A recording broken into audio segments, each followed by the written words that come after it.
In today's episode, I'm making the soundboard and installing the soundboard decoration. Not a full-blown rosette, but a piece of fancy veneer with some banding. It should be pretty straightforward, shouldn't it?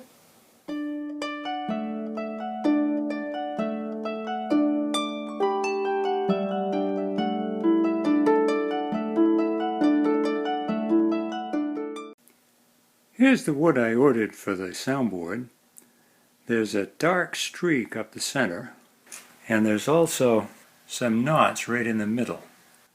I've got way more width than I need, so what I can do is trim that center out and also get the grain lines so they're running parallel instead of converging the way they are now.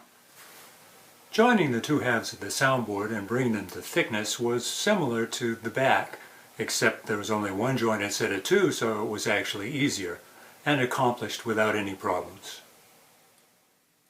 I've set up a piece of bird's eye maple veneer to cut for that sound hole decoration. It's about 40 thousandths of an inch thick, which is half the thickness of the soundboard. I have the veneer fastened to the workboard with a piece of that double-sided tape.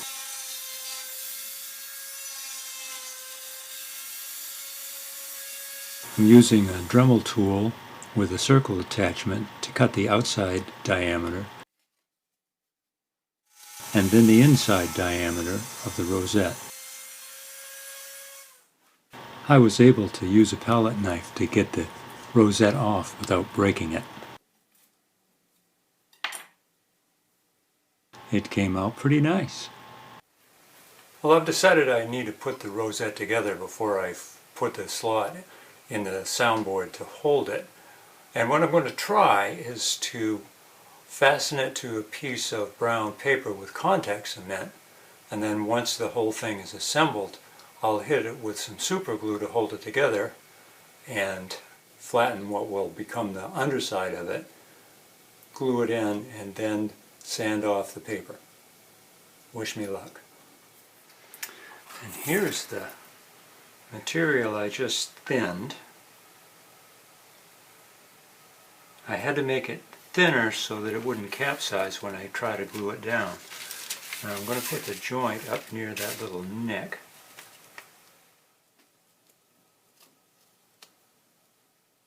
That's better. It turned out that my setup for thinning the banding was not adequate.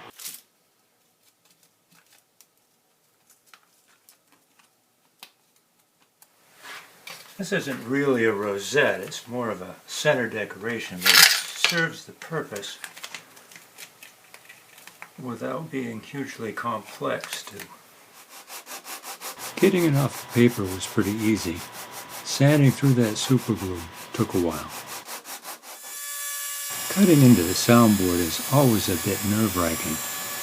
Remember, it's only 80 thousandths thick and I'm making this cavity about 20 thousandths.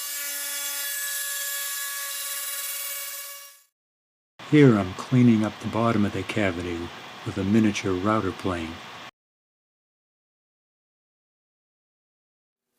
Here I'm getting ready to glue the rosette in. The super glue didn't hold the banding the way I hoped it would, and I'm going to try and work that into the edge as I glue the rosette down.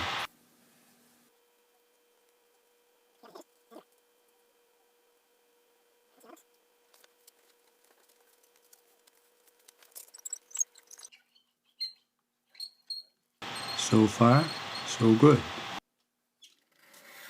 Now all I have to do is scrape it so that the rosette is flush with the surface of the soundboard.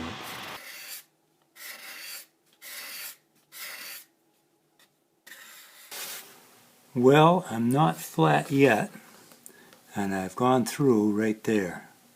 So I'm going to have to redo this part of the process. Cut that channel just a little bit deeper.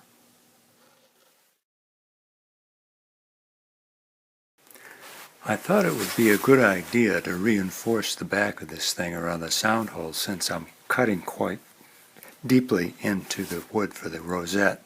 So I flipped it over and I've gotten some cutoffs from the soundboard to use for reinforcement.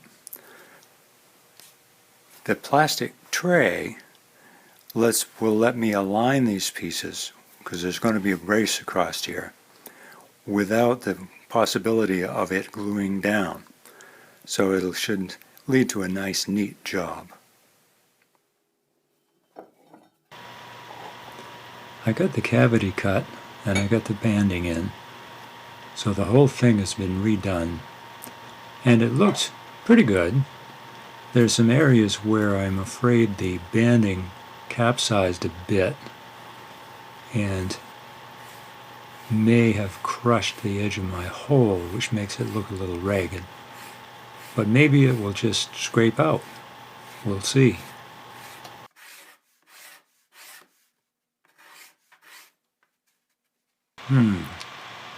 That little area concerns me.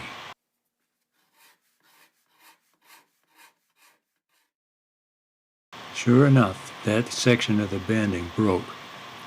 I think the problem is that I don't have cutters and banding that match in dimensions. My cutter is 100 thousandths, and the banding, I don't have anything that adds up to 100 thousandths.